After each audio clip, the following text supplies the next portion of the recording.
Hi, BookTube. Welcome to Jackie's Literary Corner. I am Jackie, and I figured I would go ahead and update you guys on my first week of September. So these are the books I'm currently reading. The Historian by Elizabeth Kostovo. This is one that I had started a while back, but I put it down, and so finally I decided to pick it up. Now would be the perfect time to pick it up again, because it feels very darky academia, and just the perfect book to read in autumn, I think. So, and then I'm also reading this. I decided to go ahead out of my library books, pick up this one next, Mary Jane by Jessica Anya Blau. I think I'm saying. I don't know if I'm saying that right, but this is really entertaining. A really entertaining read. It's like this girl, it's set in the, like, either the 60s or 70s, and let me see if it says.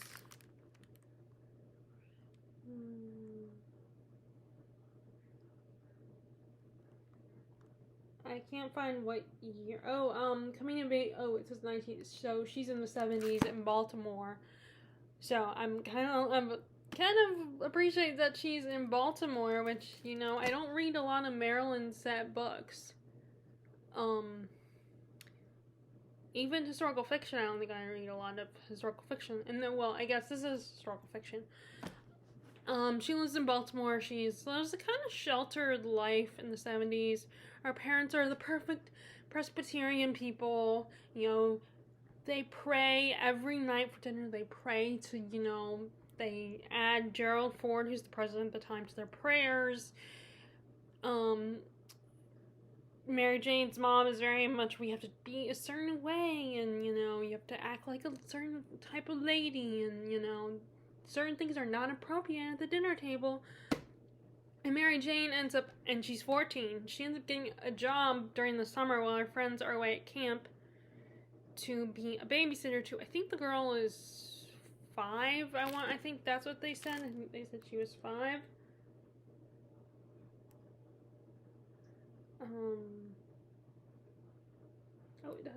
It does say it the first sentence.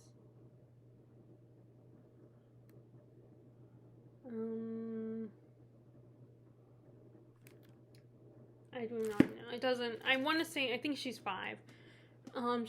She gets a job as nannying for a 5-year-old little girl. Of a young couple. The dad is a psychiatrist, and the mom. I don't know what the mom does. She might not. I don't know if she has a job or not. But they're complete opposites of her family life. They're more affectionate and more laid back. In fact, you know, they probably, even I would think some of their actions in front of their daughter, like their little girl who's still a little too young, is a bit inappropriate. I mean, even in my opinion. And I'm a much more laid back person. I mean, I'm like not as laid back as they are, but I'm not as, you know, like things have to be a certain way as her parents. And my parents are not that way either. But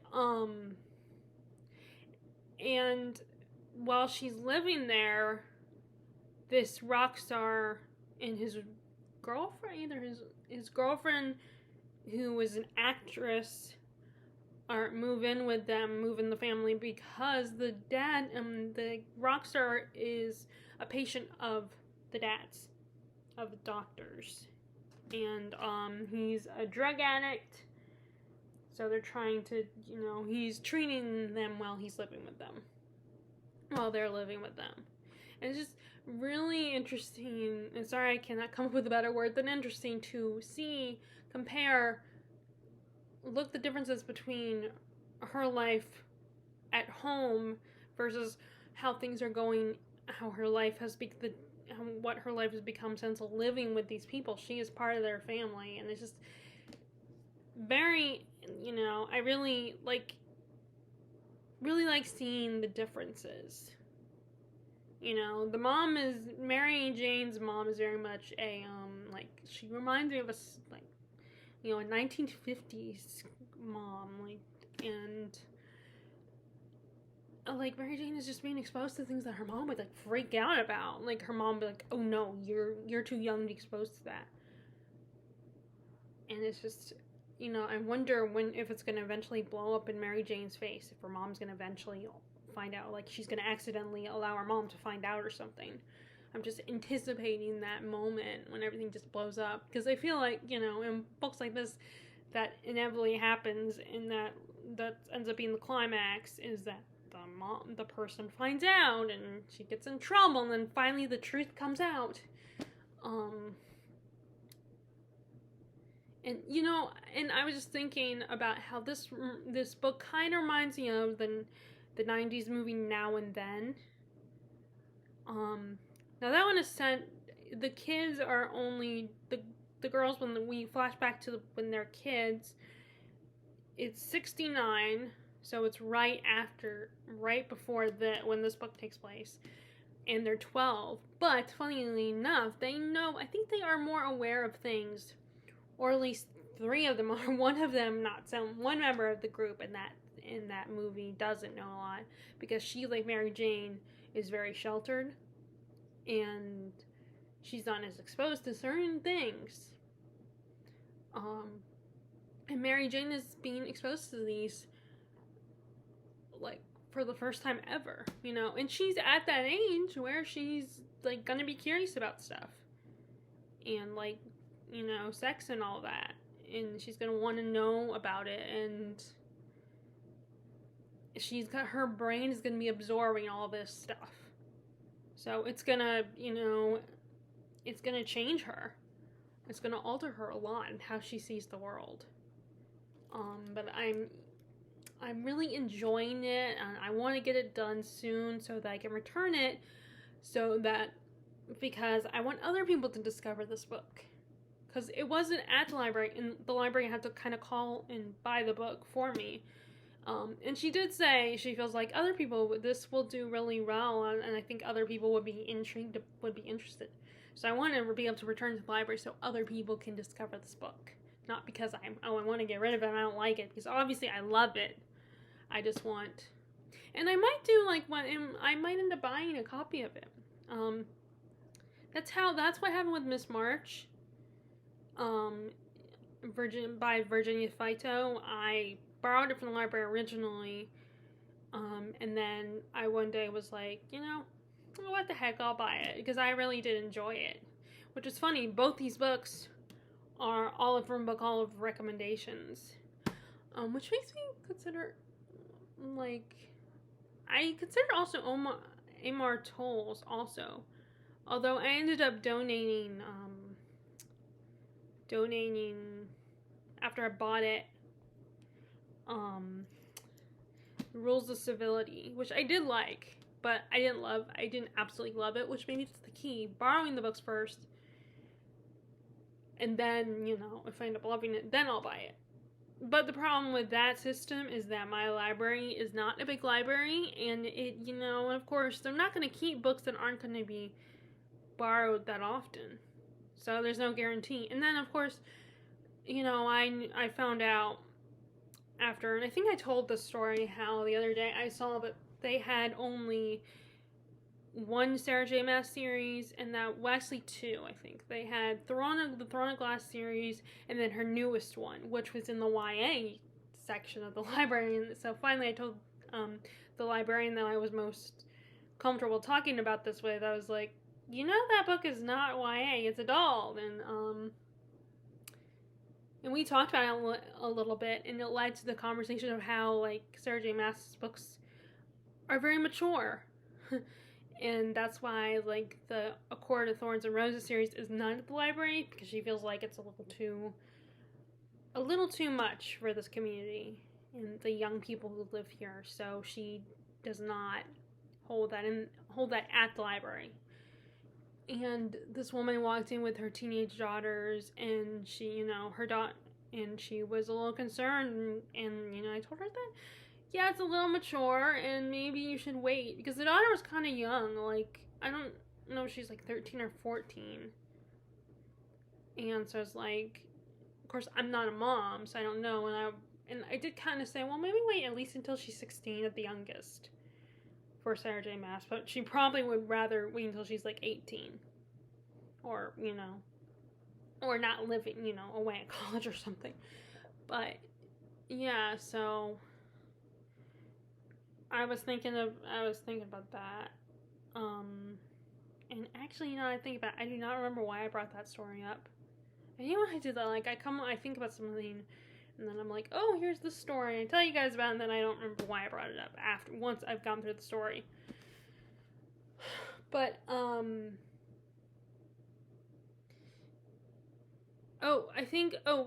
told you that because, because I'm basically saying that this library does not have the biggest selection, and, they didn't want to, have the Sarah J. Maas books on their shelves, because it's very mature content, as you guys know, her books, and, so I can't always do that. I can't always get books from the library and then decide, okay, this is the book I want to get this, and, I've never seen a Brandon Sanderson book there, for one, or, and like I said, the only Sarah J. Maas are Throne of Glass, and then sometimes they don't even have a whole series.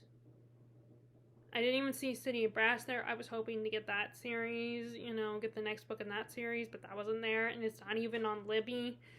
And I don't know if I want to buy it, because now I have seen it in the roast office. I did buy a copy once at the roast office, but at the time I decided I was not interested, so I returned it. So I don't know if I'm ever going to see it at the roast office again. But anyway, so yeah, that's the only reason why I can't do that as much. Like, get a book from the library and then decide, is because my library is not the best.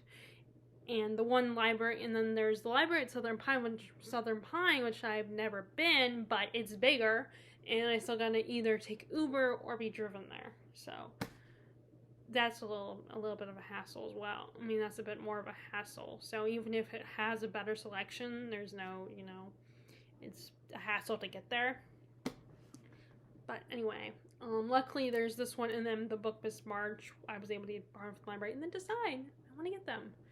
And then also, you guys know, which I'm going to talk about that in a minute. I'm going to talk about that in a minute, how if it's a super long book, then I'm not going to, I don't know about borrowing it from the library. But anyway, let me go ahead, before I talk about the historian, I will go ahead and talk about the library books.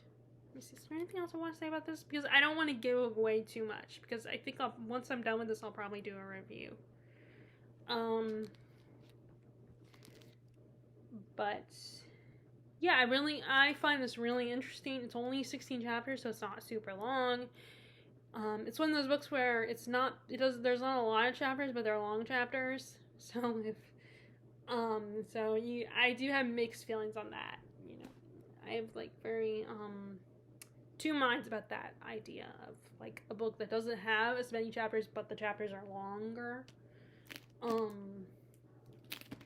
But anyway, this is really good, and I like reading about before the 80s, or maybe even the 1980s. It depends. If it's a different time, a different more recent decade, more closer to home, but it's in another country, then that's very different from America, then I might be interested in reading. One of the books here is set in the Soviet Union in the 1980s, and that is a very different situation. So it's, granted, it's a kind of a depressing story, but it's still taking me to another place, time and place, completely different from my own. But if it's in the U.S., and it's only the 80s or 90s, then it will depend on the story itself. But this is set in the 70s, so it's different, far enough away from me that I can enjoy it. It's around the time my parents grew up, actually, so they might have been I think, but this might have been my parents. They might have been, Mary Jane's age, or maybe a little bit older. So they might relate to this. So like I said, before I talk about the historian and where that's going, I'll talk about my other library books. So, let me go ahead. I'm gonna read. Obviously, this is the next one I'm gonna read. This is one I've heard about from Noel. I don't know why I cannot say that name. Noel Gallagher.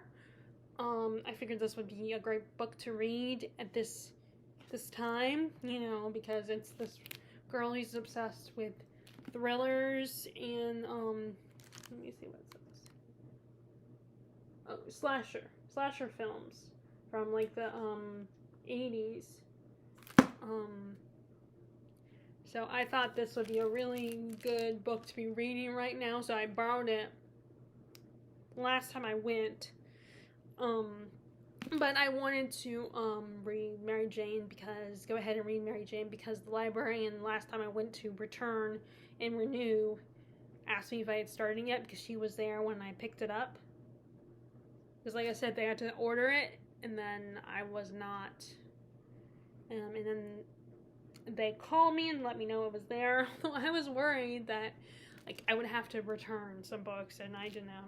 But luckily it was it was the same woman, so even still she remember me from last time, so she had asked me when I went and I told her not yet, so I decided to go ahead and get started with that one. And then like I said, it's only 16 chapters, so I'm like on chapter 10 already by today. And then I have to go tomorrow though because I'm going to be working all week, and then something might be happening the day after is due to return, so I don't know. So I decided to go ahead and return it, which I usually do. I always return a couple days early anyway, so sometimes even earlier. Like sometimes we're not even through the first week. If I can have the book done, then I'm taking whatever opportunity I can. I'm just hoping it's not raining because no one will be here well, my dad might be home. I don't know if he has any plans tomorrow or not. Because I know he's not, it's raining right now and he's also trying to do an every other day thing for golfing. He's a lot older, so he's not as strong, So it's a little harder on his body to go to golf every day. So he's trying not to golf every day. But even if he wasn't doing that, he couldn't go golf in a day anyway because it's raining. Which, by the way, happy Labor Day if you're in the U.S. It is Labor Day as I'm filming this. But I'm going to finish Mary Jane and then read this one. And the books I have to return.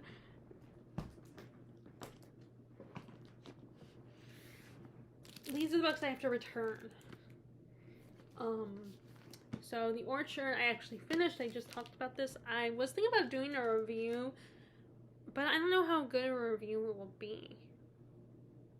I feel like you should watch Olive from Book Olive.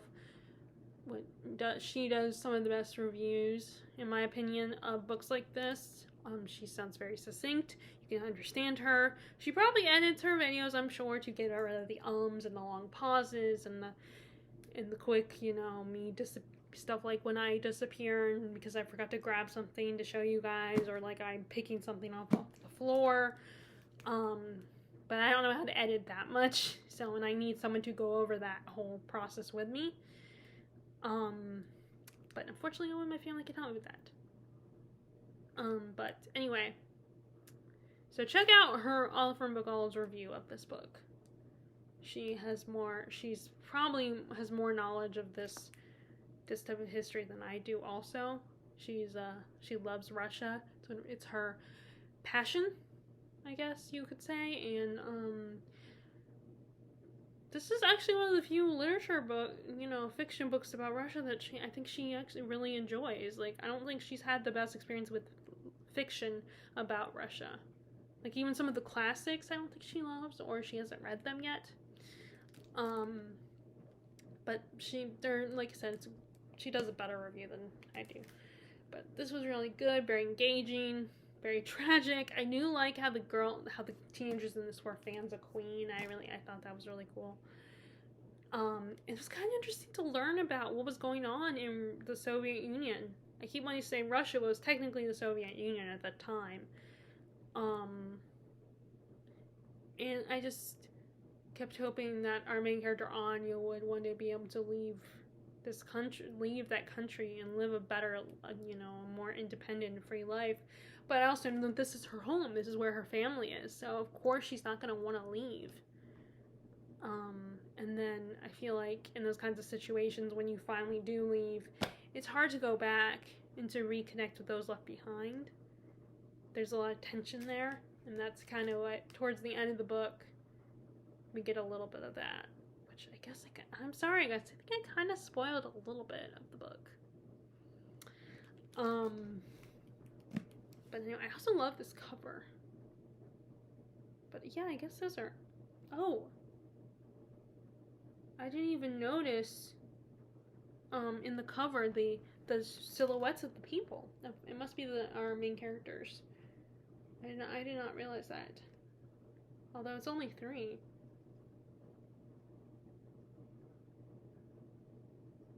Or maybe the bottom one is the whole group of all 4 teenagers, and then maybe the other 2 are the other 2 silhouettes are Anya and Milka, the 2 main girls.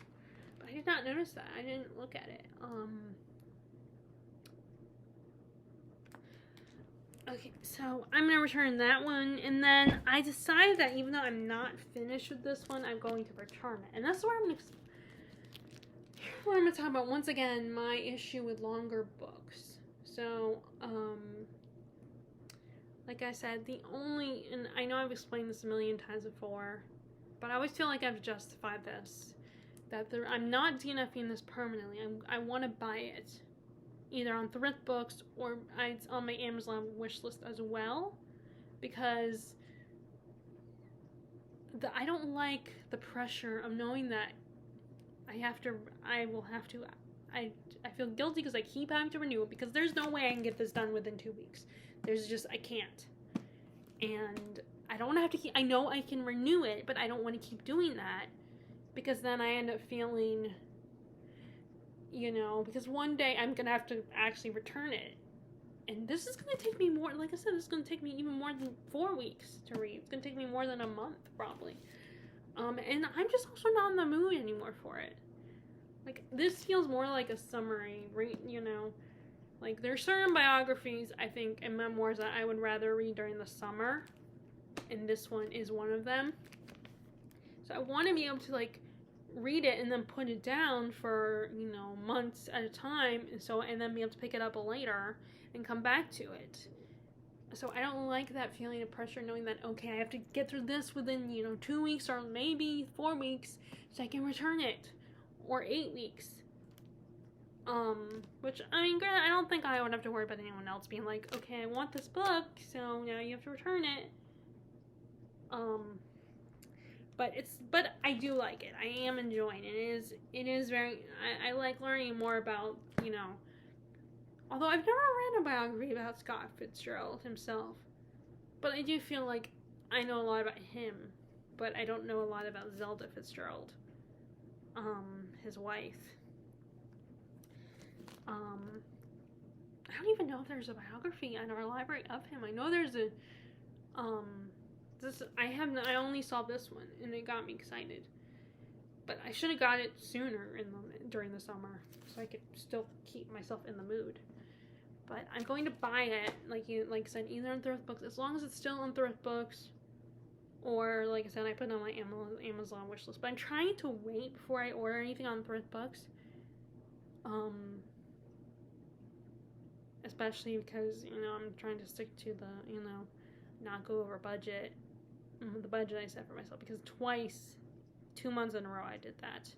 So I'm going to make sure I don't do that again for a 3rd month. Okay, so there is that, and this is going to be returned. Okay, now let's talk about the story, and before so like I said, I figure now is the perfect time to pick this up again. And what's really cool, and that I didn't know before I bought it, was that this is, about the again the idea of Vlad, mixing Dracula myth with the actual historical figure that people believe that Vlad, that Dracula or Dracula is based on, the Vlad the Impaler, and the idea of what if he is still alive somewhere, like mixing fact and fiction kind of story. And I just thought that was really cool. And I meant to read this last year for the last autumn, but I never got around to it because I was trying to do a Victober and Dracula / Dark Academia month, but it was just proved to be too much. So, and like I said last year, I'm saying it again, I want to stick to doing Victober because it's the one readathon that I have been able to do and been motivated to do. So I want to stick with it. So I'm actually reading my scary, creepy books and my Dark Academia books now. So I'm reading this right now, and I'm trying to get a little bit farther along in this one. I was sitting outside reading, but then I had to, because it started feeling like it was going to sprinkle, so I had to stop, and then I just decided to watch some BookTube videos and then film. So I'm going to read a little bit more later today. But I am really enjoying this so far. I like the writing, and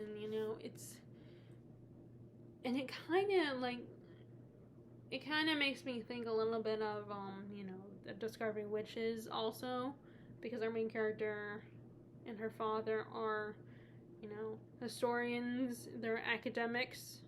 And that one, our main character, Diane Bishop, is an academic, which,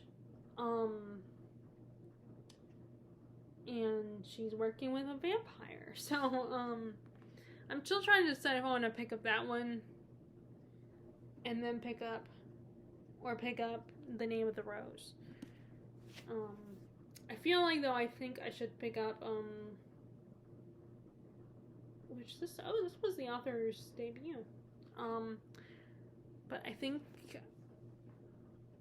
I should pick up a Discovery Witches because I started that was another book I started last year or 2 years ago. So it's been sitting on my shelf for a while, so I think I need to come back to that one, and I don't know if I should start over. See, that's the eternal debate for me. When that happens, when I get from a book from a library, and then I decide, okay, I need to buy it, and I don't buy it until like months later or years later, or even if I do buy it right away, I don't pick it up for months or years later. And then it gets to the point where I have to start over. I mean, that's what keeps happening with The Way of Kings.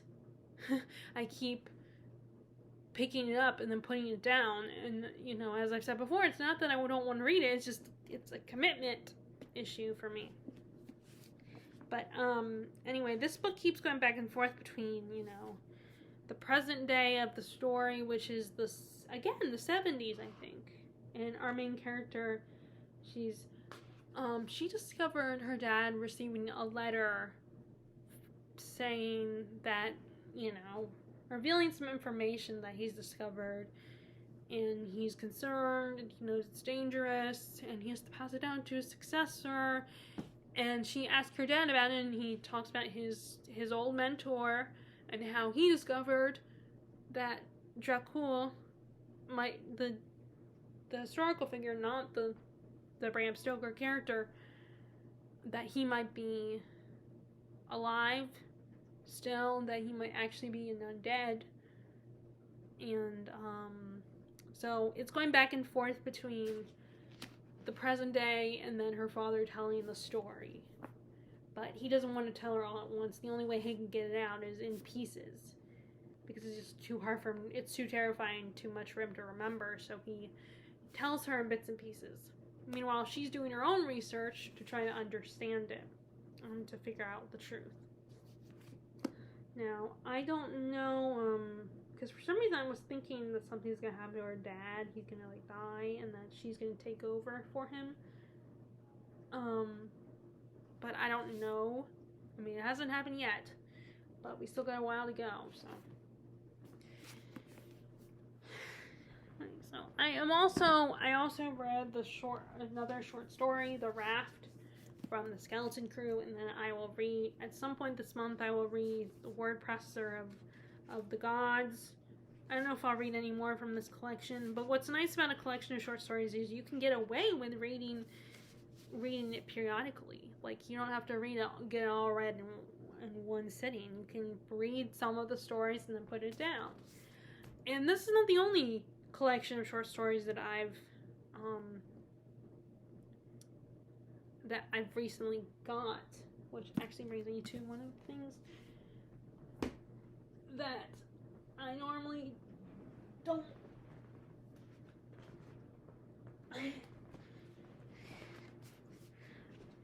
I normally, and the good news is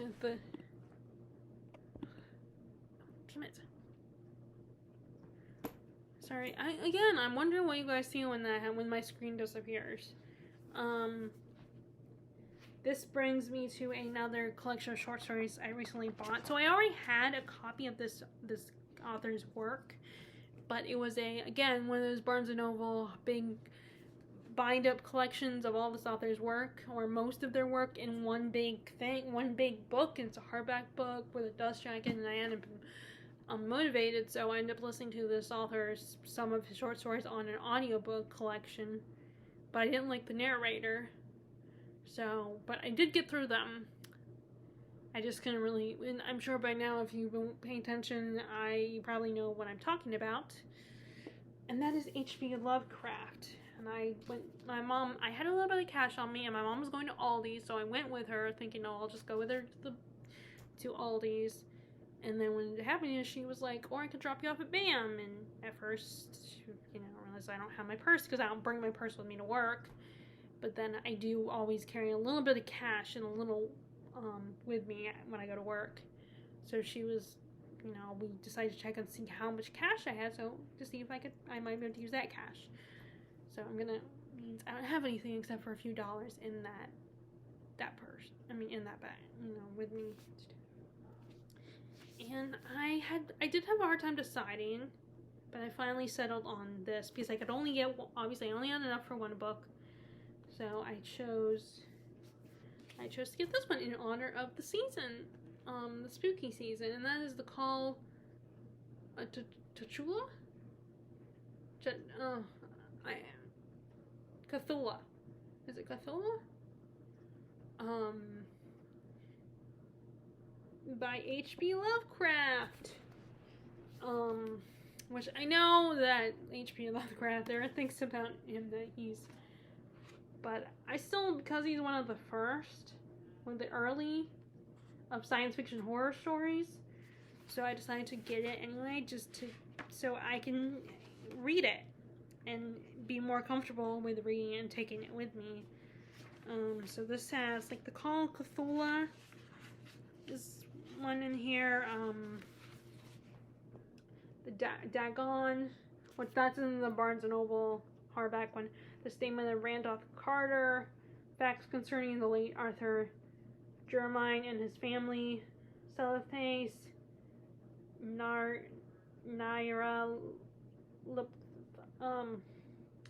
cannot say it, Nyarlathotep.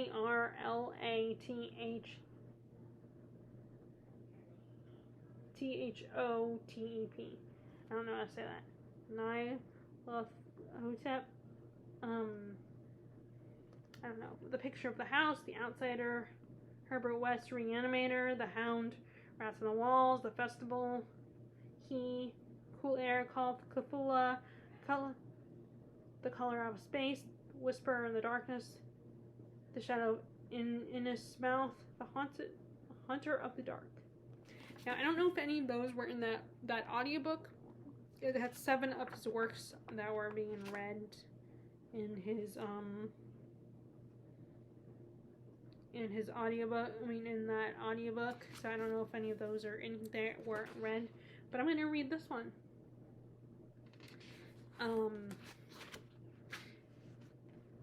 And I always debate about if I should read them in order or I should pick and choose one. But sometimes I think if I pick and choose, then I won't ever get to them. I need to read them in order. Um, but yeah, and I went ahead. I was gonna buy the original.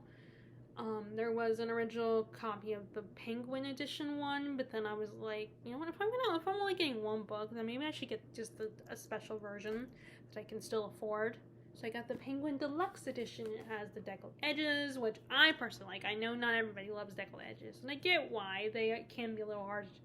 You get a little bit, like, little things or turning the pages and stuff like that. And sometimes people don't like the look. And the French flaps. And I prefer this cover over the cover. Like, this cover makes more sense. Like, for some reason, the Penguin edition had, like, a seaside cliffed view, which I guess maybe that does fit, because I don't know, I haven't read the story, so maybe there's a story that fits. But I think this makes more sense, like this weird creature on the cover.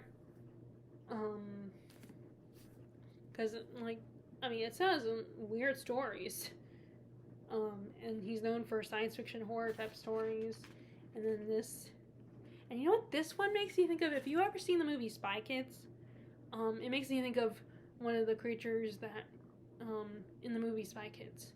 One of the, spy agents is turned into something that looks like that, or it looks like that. Or something similar to it. But yeah, that, so it kind of reminded me of that. But it has French flaps, so I thought if I'm going to get this, then I need to read this version. I want to get a little bit nicer of edition, instead of like a generic Penguin edition. But yeah, I'm gonna bring these, and it's really frustrating because I told my cousin Philip, that I would read them, read some of the stories. I even said that time he came to visit, I was like, I'm gonna read, some H.P. Lovecrafts in the fall. I've been meaning to, and I think that was an author he was familiar with, and I never did. So I'm gonna make sure I do this time, and I'll be happy to be able to tell him that. Although he might not remember, because it's been a few years since we had that conversation. But anyway, so in Skeleton Crew, I read The Raft, which I really liked. Let me looking at all these. The ones I read, of course, I like The Mist, The Monkey, Miss Todd Shortcut, the Jaunt. The only ones I didn't like were Cain Rose Up, But Here There Be Tigers, and Paranoid. I thought it was okay. Well, although I do feel like I need to reread Paranoid, which it wasn't even a story. It's just it's a chant. So it's like a poem. And then The Wedding Gig, I thought, like I said, The Wedding Gig felt like it was a scene in the middle of a story, like the main character of a story telling about this one particular experience. Like, it didn't feel like, that's why, with me in short stories, it can vary, it can be unpredictable. Sometimes I can like them, sometimes not.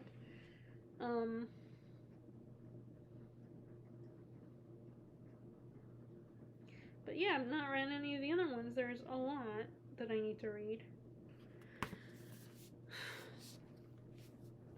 Okay, so. And there you go. So that is how things are going. That's where I am right now in my reading. So I'm starting at the month. And, let's see. Well, yeah, let me see. Did I buy any other? No, I think that's so far the first. Well, actually, no. Let me show you what else real quick before I finish this. Let me show you. I also bought 2 other. When on last Saturday, when we went up to the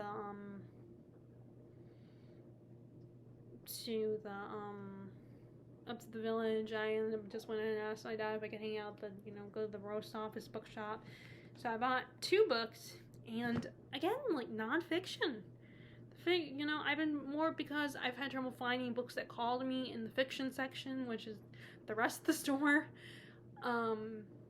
Like, surprisingly, I have not found anything that's really got me audibly gasping and getting all excited. So I go to the vault where all the section with the history books and the nonfiction are. And so I picked up 2 nonfiction books. And I kept going back and forth because I was nervous about, I was worried, okay, when's my dad going to get here? And, I didn't want to be rushed. And, and if I said I wasn't ready to go, I'm sure he would have waited. But I was trying to make a decision and narrow it down to 1 to 2 books. And what's nice about the stuff in the vault, it's only $2 in there, so that is really nice. I have been, as you guys know, I've been listening to that. Actually, you guys might not know because I think I keep forgetting to tell you, I've been listening to the Hamilton audiobook. And so that book has kind of inspired me to read some biographies about presidents in the history of America. So I almost did buy a history book about America, like how, our society has grown and changed, and what is considered, how our culture has grown and changed over the centuries. And I also thought about buying a Titanic book, but then I decided to look on Goodreads and see how, as far as Titanic nonfiction is that one a good one? And I know people will say, I know my friends, I feel like my friends will probably tell me, you should read the book first because you might actually like it, which is true. There is a chance I might actually love it. But I think, it helps me narrow it down more and make a decision on what I'm going to purchase. Because even if it's a used bookstore, and so I can buy quite a few books, I still try to limit myself a little bit. I draw the line somewhere. And I decided to narrow down to at least 2 at the most in this case. And Goodreads really helps me narrow down and decide, because reading the reviews, not just looking at the star rating, but also actually reading the reviews can really help you make a decision. Because yes, you should at least try some books on your own before you decide. Don't always, and I do worry about, am I letting BookTube influence me? Sometimes I think I am. But, or in this case, Goodreads. So I don't, if I don't always have time, and sometimes I have to make a decision about books, about which ones I'm going to buy and which ones I'm going to remove from my shelf and put in the donation pile, because sometimes I will buy books and then I don't get to them for a while, and then I have to decide, am I ever going to get to this book? And yeah, I know that there are a lot of people on BookTube that do that, will buy books, but then it doesn't, I do feel guilty, and so good. Like I said, Goodreads and BookTube really helps. So anyway, because the Hamilton, so I decided to get. So finally, I was able to narrow down to two books on American history. One is a book on a biography, one of the biographies, not the biography, because I know there's a bigger, longer biography that I've seen there, but it wasn't there this time. There was this one, a much shorter biography, The American Sphinx, and there was a lot of rivalry between Thomas Jefferson and Alexander Hamilton. They did not like each other. They had very opposite viewpoints on how the government should be run. They had clashing personalities, and there were times that Jefferson did not seem like a nice guy. So let me read what the back says, because I actually did not read the back this time. Thomas Jefferson may be the most important American president. He is certainly the most elusive. Which, yeah, I'm finally close to the end of the Hamilton biography, and it seems like he's, doing some good for the U.S. now that he's president at the setting of the book, where he's actually uniting the people, because when it's Republicans versus Federalists, there's a divide. there's a huge divide, and there's people fighting on the streets, and it's gotten pretty ugly, and Jefferson has kind of stopped that.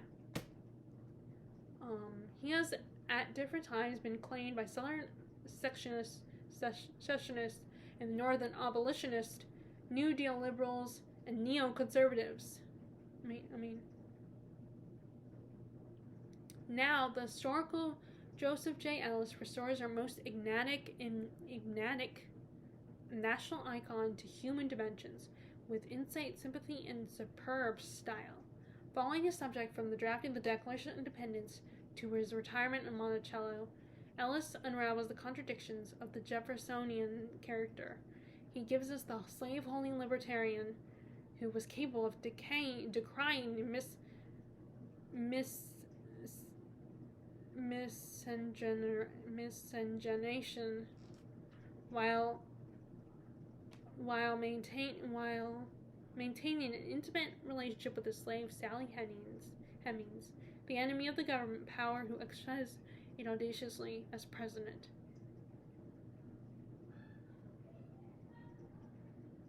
The visionary who remained curiously blind to the inconsistencies in his nature, American Sphinx, is a marvelous scholarship, a delight to read, an essential gloss on the Jeffersonian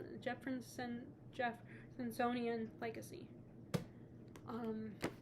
But yeah, so listening to, how Hamilton kind of did not bring out the best in Jefferson, or Adams for that matter, kind of made me more curious about learning about them. Now, I did attempt to read the John Adams biography by David McCullough, as you guys know, but I did not continue with it, and plus, again, it wasn't a library book, but it was my brother-in-law's book, and even though he probably would have been fine, it's still in the back of my mind. I was thinking, I need to return this to him, and I was feeling guilty if I was not in the mood, so I decided to go ahead and just return it to him, and then maybe I would buy it in the future, which is what I'm going to do at some point. The problem is I want a paperback copy, not the hardback. But anyway, so I thought it'd be interesting to kind of read about Thomas Jefferson from his point of view, and a book specifically about him. And then the last book I bought recently, this to start the month out, was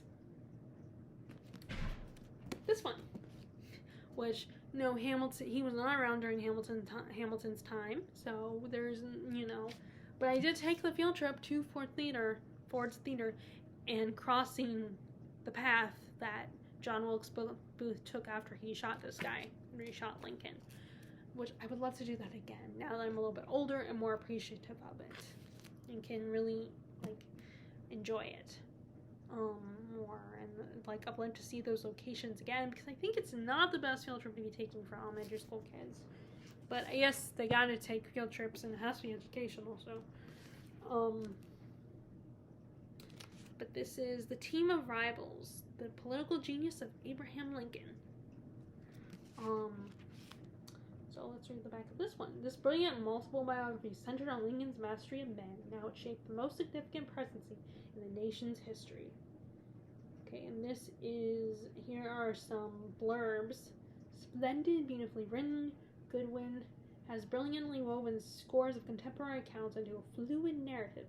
This is most richly detailed account of the Civil War presidency to appear in many years. John Road Hamill, Los Angeles Times. I don't know if I'm saying that journalist's name right, but apologize if I'm not. Endlessly absorbing, lovingly rendered, and masterfully fashioned book. J. Weinick, The Wall Street Journal. And the author, Doris Kearns Goodwin, she won the Pulitzer Prize in history for No Ordinary Time, Franklin and Eleanor Roosevelt, The Home Front in World War II, which was a bestseller in hardcover and trade paperback. She's also the author of Wait Till Next Year, The Fitzgeralds, and The Kennedys. Oh, and I think I'm gonna say in the introduction for the Zelda Fitzgerald, Her Voice of Paradise, I think it might have mentioned her.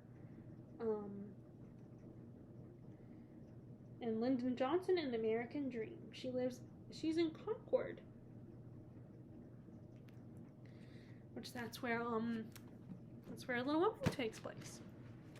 So I feel like I'm hearing a lot about Massachusetts. Okay, so, and I was going to talk about what I've read so far, other than The Raft, but I'll wait, to talk about that, the rest of the other two well, I guess, no, well, let me just go ahead and talk about it, because I've already talked a little bit about The Raft, although I didn't really elaborate on it. Like I said, it was really good, really creepy and unsettling, very sci-fi. And then I talked about The Orchard, as you guys know. So the other book I've read so far is The Haunting of Ashburn House, which I thought was okay. I didn't hate it, but I didn't love it either. There were things about it I thought were interesting, like the actual scare factor was in the history of the scary thing. And I didn't hate the main character, it's just there were things about it that kind of bugged me. And I know I'm not the only one. There are definitely mixed feelings, and I think there are some people have said out of Darcy Coates' other works, this is her worst one, and some of her other books have been better. Which I don't know if this is her debut or not.